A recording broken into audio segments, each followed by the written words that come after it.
Hi, I'm Dan Larson, and this is Marvel Legends movie Doctor Strange in 4 minutes or less.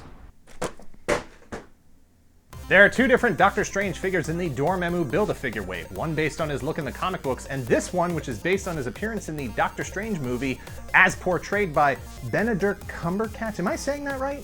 Marvel Legends movie-based figures, while fewer in number, have to be a step up from regular comic-based Marvel Legends.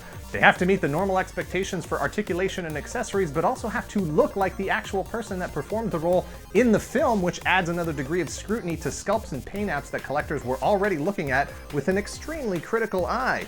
Some likenesses are better than others, but this just might be the best one ever. The combination of the head sculpt and paint application deliver an excellent portrait of Benedict Cumberbatch. Is that right? The realism of this figure is accomplished with a dark muted color scheme and some incredibly detailed work on the textures and fabrics throughout.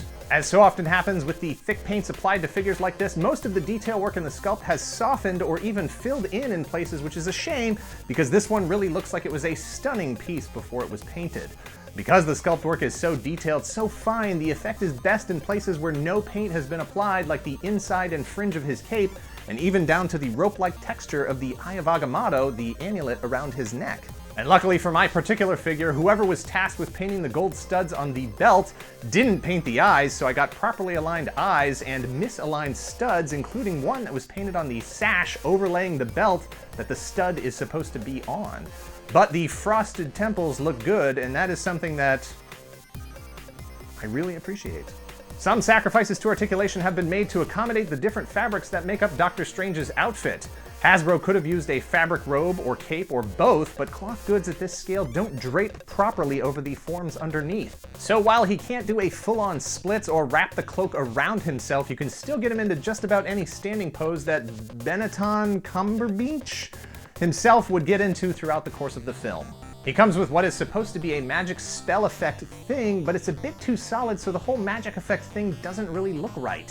Between the handle on the back and the white painted lines on the front and the fact that it's translucent, but not translucent enough, the effect doesn't really work. It looks like he's holding an ugly shield rather than using a magical spell to cast a shield. This figure would have been better off with magic effects similar to the ones that come with the comic book-based Doctor Strange or Enchantress from this same wave of figures. While that accessory is underwhelming, the inclusion of an alternate set of hands more than makes up for it. 2 pairs of hands means a pair to hold stuff or say thoughtful things with a non-aggressive, non-pointing index finger, and a pair to look mystical with hands that appear ready to cast spells. This isn't the right hand gesture, it's this one.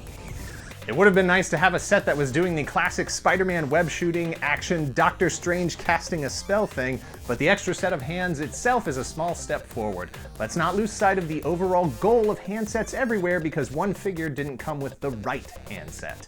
Hasbro clearly doesn't like to do accessory packs, but I think the time has come to revisit that. The action figure industry, especially the imports, have embraced multiple hands and heads for every figure. Marvel Legends would benefit from character-specific accessory packs, even produced in limited numbers, even if they were only available online. If you don't have a shelf for characters from the Marvel Cinematic Universe, then this figure is an easy pass, but if you're still building your Marvel characters as real people collection, then this figure is a must-have, so buy it if you see it, and if you see 2, leave 1 for the next collector. Thanks for watching. Please hit like, hit subscribe, share this video until you get kicked out for spamming, and let us know in the comments below if you think there's a character that Marvel couldn't fit into a movie at some point. I never thought Iron Man would work, I never thought Thor would work, and I never thought that the Marvel movie thing would last long enough to get to Doctor freaking Strange. After Rocket Raccoon and Groot, I don't think there's anything in the Marvel Universe that isn't in play.